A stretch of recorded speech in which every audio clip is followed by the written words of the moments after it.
Last year's bulky DSLR form-factored Galaxy S4 zoom has been followed by the Galaxy K zoom with essentially the same 20 megapixel 1/2.3 inch censored camera internals, yet much slimmed down in terms of overall thickness. Gone are the bumps and protrusions which caught on pockets. The smartphone side of things has bumped up a lot too, with 720p 4.8 inch AMOLED screen, a hexa-core processor and 2 GB of RAM. Only 8 GB of internal storage though, so microSD will be the main store here. This is the new Samsung Galaxy Mega 5.1, retailing at about £350 SIM-free. It's a terrific... Oh heck, you're not going to fall for that. This is the Samsung Galaxy S5, but holding it in the hand after playing with the likes of the HTC One M8, iPhone 5S and Nokia Lumia 1520 can be a little, well, disappointing. The plastic rim is even more so, with retro ridges this time, while the removable back cover is, well, it's better, it's grippy, and it's nicely textured. Don't worry about this gold review unit. I suggest you look for the far slicker dark blue version instead. But even though this is 15 grams, about 10% heavier than the Galaxy S4, and thus should feel more premium, it still has the feel of there not being very much under the hood, and thus not being worth the £550 plus premium price, hence my Mega 5.1 wisecrack earlier. As it turns out, there's quite a lot under the hood, and after a week or so with the S5, I have to admit it's growing on me.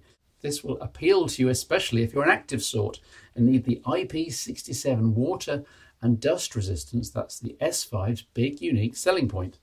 Cosmetically, you know what to expect here from the Samsung Galaxy.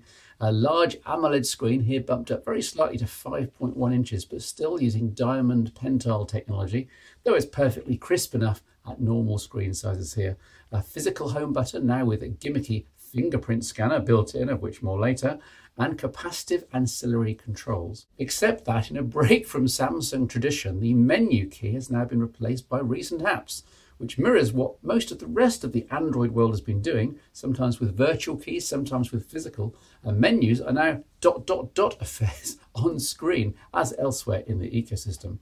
This change is jarring for long-time Samsung fans, but it makes absolute logical sense. It makes it possible now to just long press the home key and get Google Now directly, which is much more intuitive than having to long press the aforementioned previous menu key.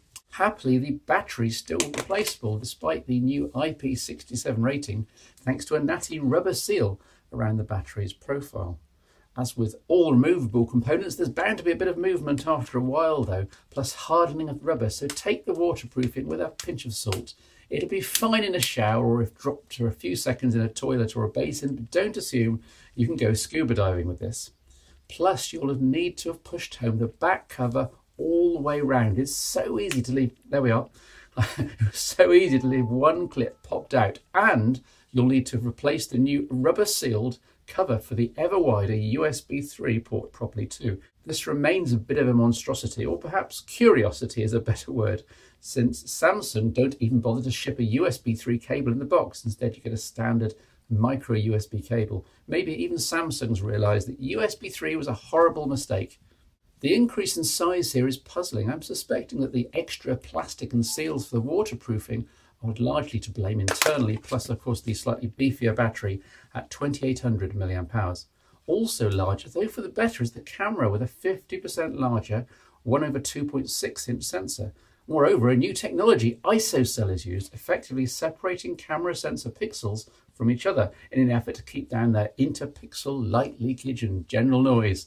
I didn't see much evidence of noise reduction from this in low light conditions, though the multi-image picture stabilization system did work very well, wherein the best parts of multiple frames of static images are merged to increase overall quality.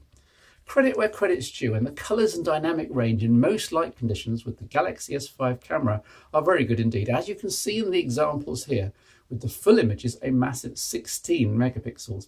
Overkill? Probably. HDR is available in hardware, and you even get to preview roughly how such a shot will turn out on the phone screen and viewfinder, which is pretty clever if you think about it. Shot-to-shot times are excellent, partly thanks to the addition of, quote, phase detection focusing to the autofocus arsenal. There's a gimmicky multi-shot selective focus mode, similar to Nokia's refocus utility, and it's similarly slow and limited. Kudos to Samsung for listening to feedback about the ridiculous number of shooting modes in the S4 and S4 Zoom. Golf mode, indeed. Here there are just 6 main camera modes, and even that's slightly too high. Auto, beauty face, do people really use this? Shot and more, with all the burst mode effects able to be applied after shooting, Nokia style, thank goodness, so less forethought is needed. Panorama works very well. Virtual tour, in which successive photos are taken as directed and then melded into each other in sequence. Think estate agents' websites and you'll be there. Dual camera, again, does anyone care? Plus down low where extra camera modes can be grabbed, though there's not a lot there at the moment. Throughout, the 2 thumbs camera interface was intuitive and pleasant, and even being accosted by a wall of options in the camera app settings wasn't too off-putting. Audio capture and video mode could have been better. I do wish Samsung would use the same high-quality microphones as Apple, Nokia and HTC, for example. And this is test video footage at 1080p on the Samsung Galaxy S5, enabling autofocus so that I can shoot my traditional selfie. This is 1080p, not the full 4K, because the phone show is not in 4K yet. Looking at picture quality, also audio quality with Samsung's microphone. There's software stabilization here, not OIS, but see what you think as I move around. I suspect OIS would do a better job, but Samsung have done pretty well here. The Galaxy S5 camera is no slouch. The speakers, odd. The rubber seal suspended within the replaceable plastic back cover effectively turns the cover into a huge diaphragm, amplifying the bass frequencies from the actual speaker aperture. Here's a demo. This is maximum volume. It provides a very disconcerting vibration should you be holding the Galaxy S5 at the time. Think your very own phone being turned into a subwoofer. I've heard better. I'm assuming that Samsung meant the back cover to be used this way acoustically. It's either inspired design or an appalling kludge. Overall performance is very good on the Galaxy S5 thanks to 2.5 GHz Snapdragon 801 and 2 GB of RAM, though TouchWiz remains a worry and the UI didn't feel as amazingly responsive as that on the HTC One M8 I reviewed recently. Of the 16 GB internal storage, only 9 is available out of the box once you've let the Samsung apps do their updates. But as usual with Samsung, there's microSD support enabling up to 128 GB extra to be added for media and other resources if needed.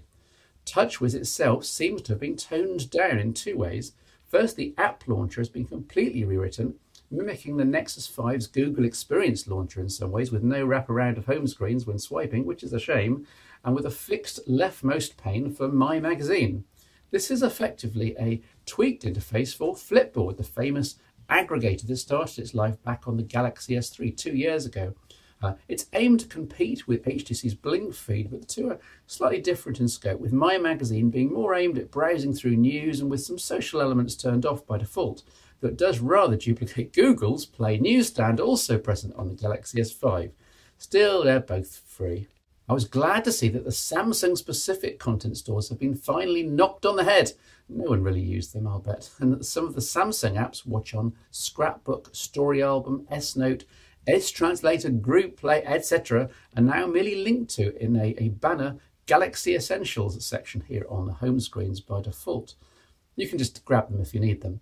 Samsung has gone to town on the Android settings pane, by the way. Here's one of the different views. This is the list view, but there's also the rather horrible default grid view. Here we go. An iconified set of scrolling panes that seem to go on forever. Happily, you can turn it off, as I say, just go back to list view, much, much better. The extra sensors on the Galaxy S5 are something of a mixed bag. The home button fingerprint scanner is an utter gimmick. My thumbprint was recognised one time in 3 if I was lucky. You have to power on the screen, then swipe down from the right point at the right speed at exactly the right angle, else it just doesn't work. Sorry Samsung, back to the drawing board. On the back of the S5 is a rather more useful heart rate sensor LED and detector, all tied in with Samsung's rather excellent S-Health suite of fitness aids. Put my finger over it. Dismiss the message. Measuring ... Much better than using the main camera and LED flash on other smartphones. 75 beeps per minute. That's not bad considering the stress of filming this show. If there's a catch, it's that the sensor only works well when you're, quote, still and quiet, which means you can't be exercising at the time. So you've got to stop doing whatever you're doing, running, walking, cycling, whatever, in order to take the measurement. Still, for many people, gym and workout regimes, this could be ideal, and I was surprised to find myself using it after and by stopping during each daily power walk here in UK. Also brand new for the S5 and sure to be copied by other manufacturers is, quote, ultra power saving mode here. You probably can't see the display because it's deliberately dim, but it does claim 12 days standby use with my 100% charge here on the S5. It uses every trick in the book to reduce power requirements right down to black and white UI and deliberately crippling the applications that can be launched. Also new to me was Kids Mode, 100 megabytes of content which downloads when you first go into this application. And as any parent of small kids will know, the question, can I play a game on your phone, is a daily occurrence and a daily worry. What will little Johnny find, delete or mess up this time? Happily, Kids Mode solves this problem perfectly with a sandboxed, pin-protected environment that's immune to extra button presses and containing just the games and apps you specify, plus a number of other painting and multimedia kids apps provided by Samsung. As an implementation, it's fabulous. Here's hoping that Samsung rolls this out to other Galaxy models sooner rather than later. I rather fancy it on my Note 2, for example. Is the Galaxy S5 better than the Galaxy S4? Arguably yes, but I shouldn't really have to argue at all. The fact that it's in doubt means that this certainly isn't an essential upgrade for the slimmer, shorter and lighter S4, whose back cover doesn't vibrate as a woofer when playing audio. Galaxy S3 owners coming to the end of 2-year contracts and users of lesser phones and smartphones will see a lot more here that's really interesting, of course. But however the S5 ended up being something of a guilty pleasure for me, I can't really recommend anyone buying outright at the current outrageous SIM-free price of over £550. Either look for it on contract, this review unit was kindly from Vodafone in the UK, or wait 3 months and pick it up for £100 less SIM-free. I realise this goes against everything geeky I've been saying for the last few years on the site, on the show and in various articles, but you might want to think about staying away from custom firmware and sticking with the manufacturer's original firmware, even though the latter is perhaps a little more out of date, and here's why. As you know, I've been playing a lot with the Samsung Galaxy Note 2 here, also the Galaxy S3 before it, a typical and flexible modern Android flagship. I reported about how to tone down the Samsung apps and services, and then I reported again in Phone Show 220 about the conversion here to CyanogenMod firmware and my affectionate renaming of the device to the Nexus Note, 1.5 gigabytes free RAM, Qi wireless charging, 2 gig extra storage, no Samsung services at all, up-to-date Android KitKat, what's not to love? In fact, several things. Firstly, the camera was temperamental, working with some applications and not others.